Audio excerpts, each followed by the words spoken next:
All right, well, let's have a look, shall we? This is not going to be an all-inclusive video on 3D printing. It's more of an introduction just to kind of help you out in case you're wondering about 3D printing, you're looking to get one for yourself, or you're just curious about it. Hopefully this video will give you a little bit of help in that. As you can see, there's a lot of different things you can make with a 3D printer. This is just some of the things, actually. This isn't everything, but I make some things for my business, and I made some toys for the grandbaby right here, as you can see. I also made this cool clock. I made this more recently. They sell little kits, little clock kits, and you can put them into your print and make a clock out of them if you want. But these are just give you an example of some of the things you can do with 3D printing, and we'll get into some of the specifics right here. And to start off is the 3D printers themselves. These are both FDM printers, or fused deposition modeling printers. They use filament on a spool, and I'll show you my dry box here, that is similar to, I guess you'd call a weed whacker line. It's just a bunch of plastic spooled up on a spool, and it deposits into this extruder here. It melts it, and then it forms whatever you want to make. And here's some of the filaments I use. Most of these are PETG. That's what you want to use when you're printing out things for reef aquariums, because they stay wet, and PETG will last the longest in salt water. So that's what I like to use. I do, however, have some PLA filament, and that is for things that stay dry. PLA just prints a little bit better, has nice lines to it. When you print, you can hardly even see them, actually. So it's a lot smoother of a print, I guess you could say, but PETG is the one you want to use for reef aquariums. And you probably recognize these buckets here. I'll show you what I keep in those. All right, so these buckets are waterproof and airtight because they have a little gasket right there. So not only do they work good for salt, they work good for filament. I only got a couple in here, but I'll just show you what I got. This is a clear one, and I just keep my filament in here because it keeps it nice and dry. Like I said, with PETG, that's the one you want to use for reef aquariums. However, you want to keep it as dry as possible because you'll have issues like stringing when you're printing, and it'll just kind of cause a little bit of a mess and sort of a rough print. And we'll go over that as time goes on too with techniques for printing. But just know that I keep them all with a container of desiccant like this, which I got from the dollar store. And it just keeps the filament nice and dry.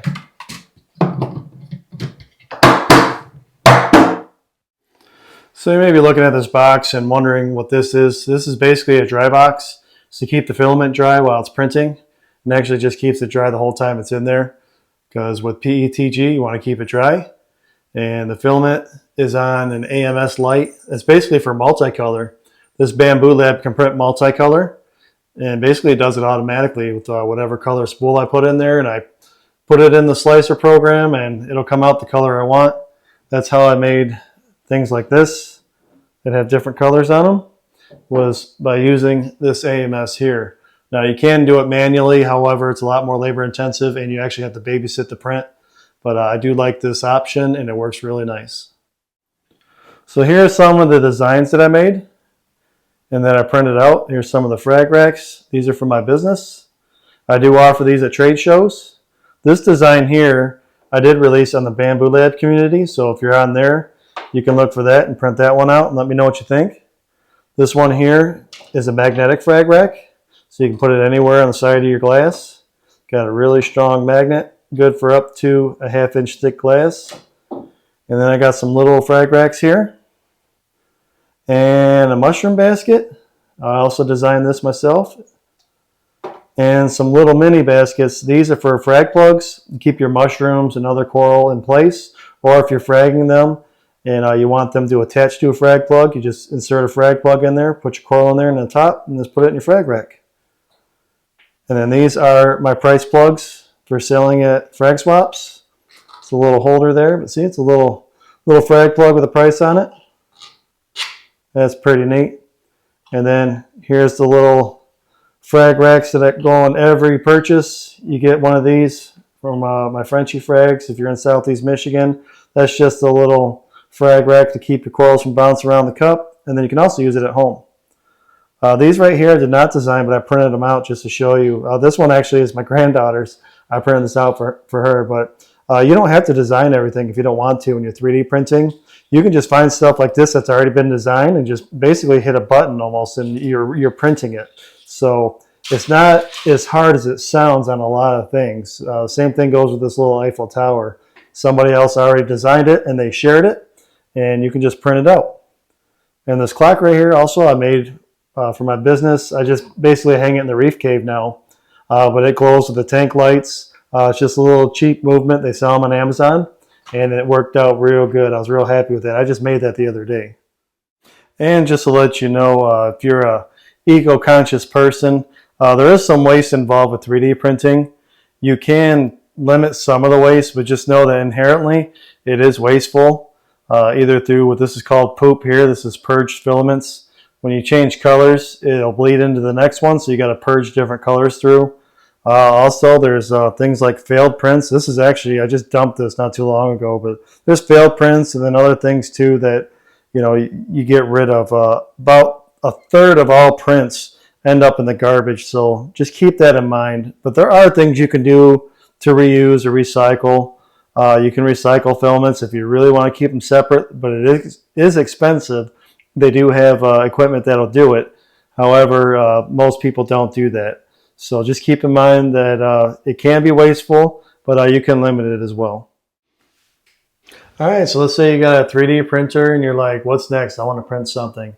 More than likely your 3D printer will come with some files with it, so you can try those out, especially a Benchy. That's basically a little boat that you print that kind of gives you an idea of how good your printer is and what the settings are on that. I highly recommend doing that.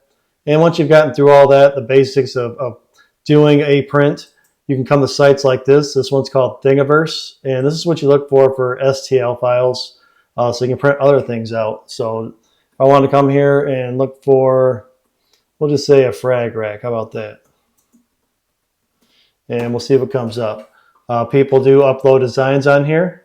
So here's a couple right here. And let's say you want to print one of them out.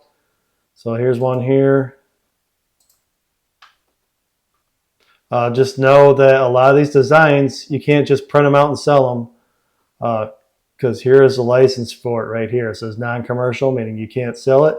However, you can print it out for you. Just share where you got it from if you decide to re-upload it if you change something. Sometimes you can't even change them. But to look at the files, you go to here and just pick the one you want. So instead of going in Cura, I'm just going to download the STL. And then I'm going to open it in my slicer, which one of them is Bambu Lab. That's for Bambu Studio. That's for my Bambu Lab printer, the A1. And it'll pull up this file. All right, I have the file on my slicer here. And basically, this is an image of the finished product. They even included a little frag plug here, which is cool. They left little indentations there for a magnet. I don't know how that's going to work out real well, but I didn't design this. I just downloaded it. And here's all the different options. This is where it gets confusing. So your best bet is to, and this is just one example, if you have this one printer, there's a lot of different slicers out there. So just be aware of that. But there's a lot of different settings. And really, I just kind of taught myself on all the different settings. But here's a key one right here, which is infill density, 100%. A lot of things for reef tanks, if you want to put them in the water and you want them to sink, you're going to want 100%. Now what that means is the whole thing is going to be made out of plastic. There's not going to be any air in there. And you're like, well, I thought that's how it is. Well, actually with 3D printing, you can make it so there's a lot of air in there, and there's different little patterns. Here's the different patterns right here. There's even a honeycomb pattern. If I wanted to do something like 25% infill and I wanted it to be a different pattern, you can make these things actually float too. If you had a boat or you wanted something to float, you can make it look like this. However, it'll be mostly hollow on the inside. And even some different prints you can make hollow. But the thing to remember with 3D printing is you cannot print in mid-air. So see these little overhang sections here? What's going to happen in most cases, it'll print this just fine. And then once it starts to print this, it's going to start drooping and falling down here. And then eventually it'll build up a little layer. And that's probably, you know, the best it'll get. The worst it'll get, it'll just start what's called spaghetti. And you'll just get strings of plastic going all over the place. So what they do is they give you supports like this, enable support, and it'll build like a little scaffold around that so you won't be printing in midair. So those are two things to remember. Is your infill density, meaning how much of this is plastic and how much of this is air. And then also your supports. Do I need supports? So if I were to flip this thing upside down, I would not need supports because the wide part will be on the bottom and the skinny part will be on top. And there are ways for me to make that happen in the slicer. So right now I hit the slice button and we'll see what this looks like. A slicer makes a design in different layers. That's how a 3D printer works. It works in slices. So we'll take a look at what those look like here. So see, this is that support I was talking about, the little scaffold all the way around, because I enabled supports because I had to, so it won't print in midair. And then this little slider, you can actually look at the progress of the print as it's printing, which is really cool. And this also is a way for you to kind of see how it's going. And there's something you don't like, you can change it. Now inside of here, I did a honeycomb infill, and you can see that. See how it's mostly air in these little pockets here? That's the infill density. So you can change that to whatever you want. If you want this thing to float, these will be really big little honeycombs. If you want it to be 100% and you want it to sink, those won't even be there. It'll just be one whole line of filament, which is plastic. And as we go up, you can see where it fills in. And you have what's called walls, which are solid layers of plastic. And those are on the sides, the top, and the bottom. And there's the rest of your print as you go up there. All right, so I went ahead and just made what's called a cut. This is one file, but now I have two different pieces that I can move around. So one option is to move it around like this, or I can select each individual one and move them around separately. So like I was talking before, I can rotate this. So now I won't need a support. So you can see just like that. And then now when I hit my slice, I won't need a support. So it's done slicing, and look at that. There's no support on this print. So if you don't want to use a bunch of extra filament, that's the way to go, and I highly recommend it. Just kind of look at which way you need to orientate things, and maybe move them around the print bed. So as you can see, there's some supports in here, those holes. Sometimes you can get away with it, sometimes you can't. Depends on how good your printer and your settings are for what's called bridging. That's basically means it's printing over a hole, but you got to have something here and something on this side in order to bridge across for that to happen. This does not have a bridge because it's just going out in the middle of nowhere and there's nothing to span to, so from here to here. So that's why for this particular instance, this frag plug here, it's a lot better to print it upside down if you can. So if you do have a Bambu Lab printer and you want to look up things to print, you can go on the online models here. And same thing, just type in what you're looking for. I do have my frag rack on here, so maybe that'll pull up, type in frag rack. And whoa, there it is. Got the same logo here, so you know it's me. That's me right there, Reefer Matt. That's my frag rack. And you'll also find other designs here too that other people made. So if you don't like this design, you just keep looking. Maybe you'll find one that you like and try it out. Just keep in mind with the same thing with the infill and the supports. Just make sure that you're orientating those the way they need to be. Oops. Somebody even made a little pot leaf frag rack. So you can find anything you want in here, literally. 3D printing is up to your imagination. So if you can't find something that you like, more than likely you can make it yourself. So speaking of making things yourself, I use Tinkercad. This is a CAD program, and it's a very basic CAD program. However, it works for a lot of the things that I need to use, if not all of them. I suggest starting here if you're not familiar with CAD programs. If you are, then you should know a CAD program that you can use for this type of thing. And maybe skip past this, or if you haven't used Tinkercad, try it out. But all these are different things that I designed and I printed out. So here's my little clock template for my clock. That's something I was going to do for a backing. However, it gave me the idea for what I ultimately used. And here is the little frag plug basket and my shroom basket.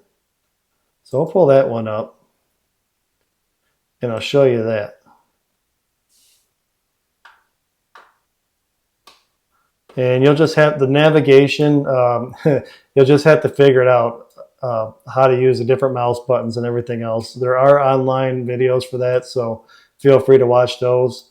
For this design, everything's grouped right now, so you can't see the specifics until I ungroup it like this. And then you can see all the stuff I did to make this happen. Basically, it's just basic shapes. I used a little cylinder over here, and I used a little negative cylinder, and these little grids here with the hexagons.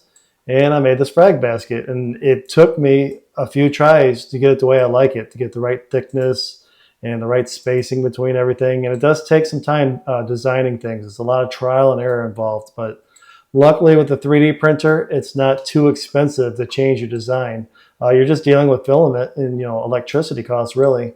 So you can just keep tweaking things until you like it and you find a product that you like. And then if you want to sell it, you can sell it, or just keep it for you and use it for whatever you need to use it for. Well, I hope you enjoyed this general look at 3D printing. In future videos, we'll look at the different settings and techniques that'll help us hone our skills and make some awesome prints. I'm Reefer Matt. Thank you for watching and happy printing.